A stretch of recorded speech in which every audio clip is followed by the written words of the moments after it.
what we want to do, our goal is to turn the story of Tu Youyou and Qinghao Su into a story that will take just a few seconds to tell. In other words, we want to reduce it to just a few sentences. In some ways, I think that this is one of the most important skills you can ever learn in life, because in life you have to learn how to communicate. And one of the things about communicating is you need to be able to get your information across in a way that is well ordered so that people can follow what you're saying, but also that doesn't waste too much time. Because we live in a world that's just getting busier and busier. People's lives are getting busier and busier. And often, if you go to work one day and have a boss, you need to get your point across in the first half of your first sentence, because it may be the only sentence you get to say to him. So learning how to summarize, learning how to get to the point, learning how to make your points is a really, really important skill.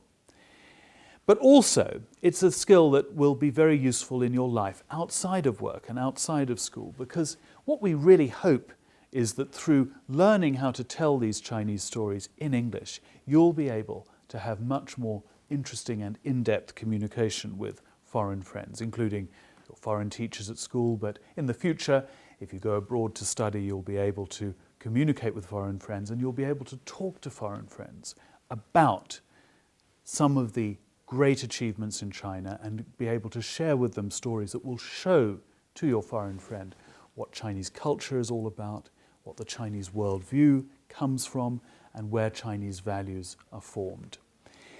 Now, this story about Qinghao Su, Artemisinin, and Tu Youyou is a particularly good story to share with foreigners, because a lot of foreigners have some kinds of prejudices against Chinese medicine. In fact, not all. Chinese medicine is getting more and more popular in the West. Today's story is a particularly good one to share with your foreign friends or with your foreign teacher, or in future if you go abroad with foreigners you meet, because it will help foreigners to have a new understanding about Chinese medicine. Some foreigners, not all, but some foreigners have a kind of prejudice against Chinese medicine. They think it is unscientific, 不科学的. They think it is ineffective, 无效的. And they think it is superstitious, 有一点封建迷信的感觉. But this story, if it shows anything, it shows that Chinese medicine, as it's been practiced for hundreds of years, still has a lot to contribute to modern medicine. And in fact, in this story, what it shows is that it had a lot to contribute to one of the really major problems in modern medicine, and has resulted in hundreds of thousands, if not millions, of lives being saved. Now, before I dive into my summary, I just want to go through a few of the words I will be mentioning in the summary. First is the verb treat, but I'm going to be using it with a preposition with, treat with or treated with. And we often use this in a medical context. We'll say, his cold was treated with that medicine, or his headache was treated with aspirin.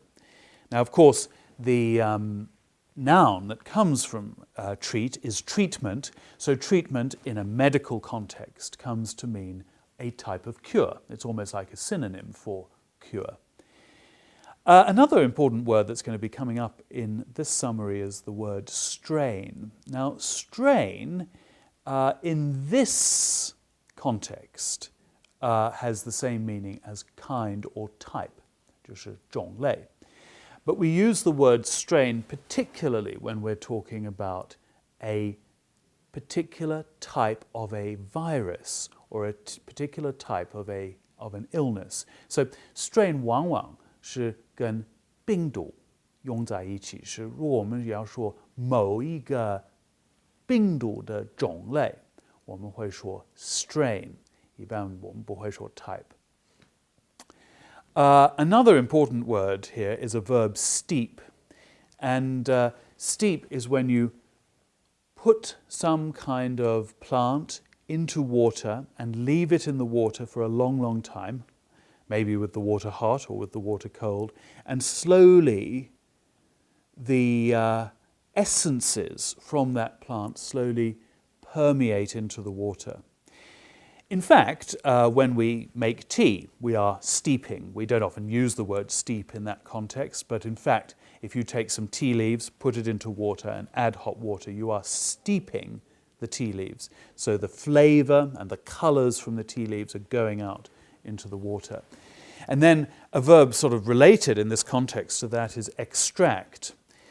We steep something in water in order to extract something from the plant. We want to get something from the plant. Of course, another important, very technical word, which I have to say, if you're talking to foreign friends, they won't necessarily know this word, so you may need to explain it a little bit more. It's a very, very technical, botanical word and medical word, Artemisinin. Okay, so that's Qinghao and the final word that will be mentioned in this summary is the word ingredient, which is something that is part of a mixture. So if you're cooking a cake, you might put in some flour, some eggs, some water, and then you mix them together, or perhaps some sugar as well. You mix them together and then you have the material for your cake. But each of those things that went into that material were an ingredient. Okay. Now, whenever you're telling a story, it's important to have some idea about what a good structure for a story is, and it's really important to think about what kind of information you need to give before you launch into the story.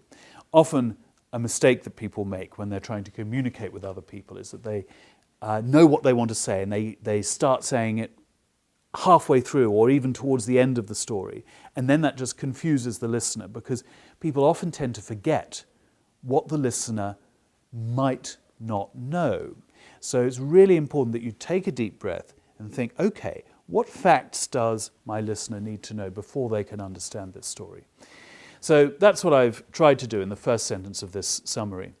Malaria is an illness that has always been caused by mosquitoes. So we're establishing the topic. We're talking about a disease, and we're talking about the disease malaria, which is carried by mosquitoes. Let's move on to the next sentence. Patients were originally treated with quinine. Now, quinine is another very technical word. It's a type of drug that used to be used to cure people of malaria. So here we're setting up a bit of an anticipation of what's to follow, because you'll notice that there was this phrase, used to. Patients used to be treated with quinine. So this is preparing the audience or preparing your listener for the idea that they were, but they're not now, and there must be some reason why they're not now. So that used to hopefully should spark the curiosity of your listener.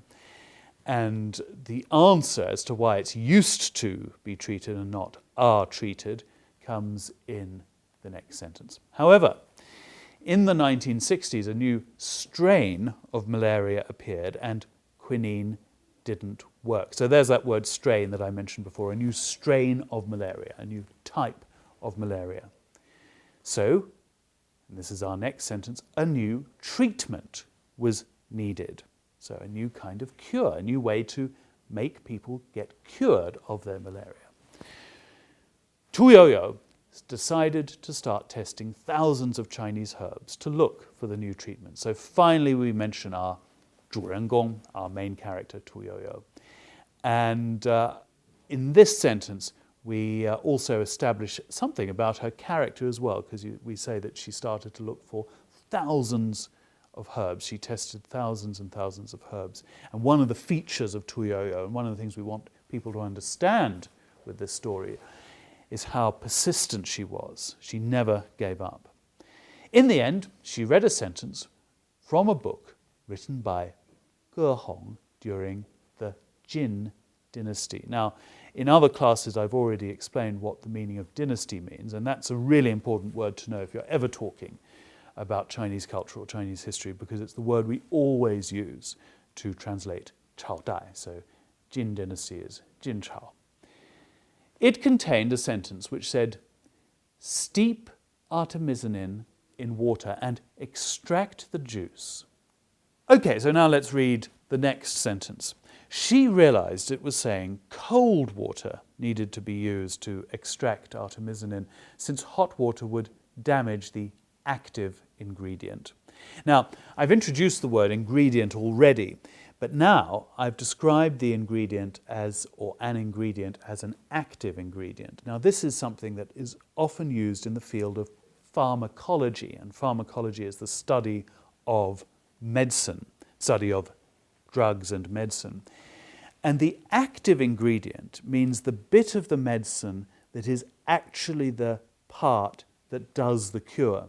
So, for example, if you eat a tablet, a medicine, not everything in that tablet is the medicine. In fact, about 80%, sometimes as much as 95% of the tablet is just a kind of paste in which the medicine is contained.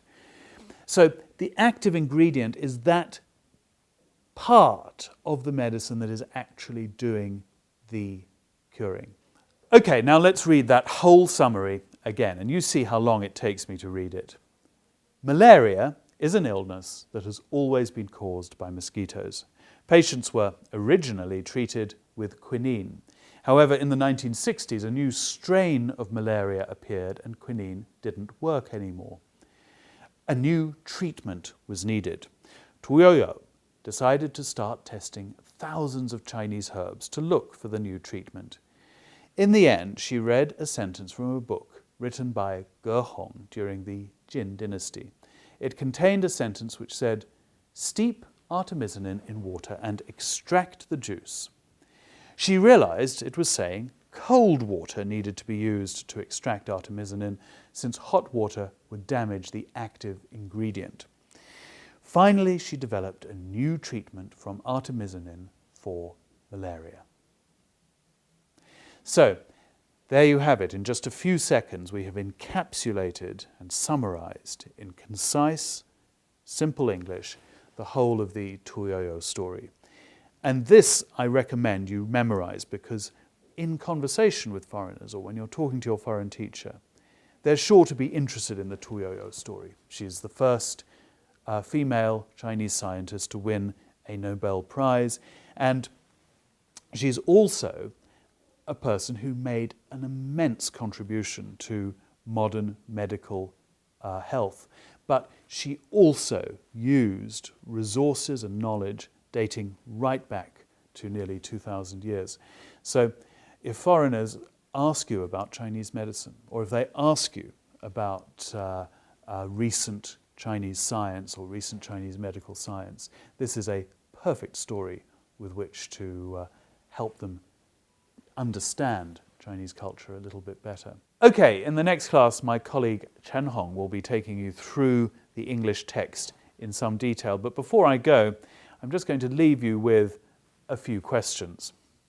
Listen to them, and in the next class, Chen Hong will guide you towards the answers. But if you can try and find the answers before the next class, either from this book or from your own research, that would be really good. You can leave your answers in the comments below if you wish. What do we use artemisinin for? Who developed artemisinin? How was it developed? When was it introduced to the whole world? What's the significance of the introduction to the whole world of artemisinin? What happened to Tuyoyo in 1972? Okay, thank you so much for listening and for watching. That's it from now.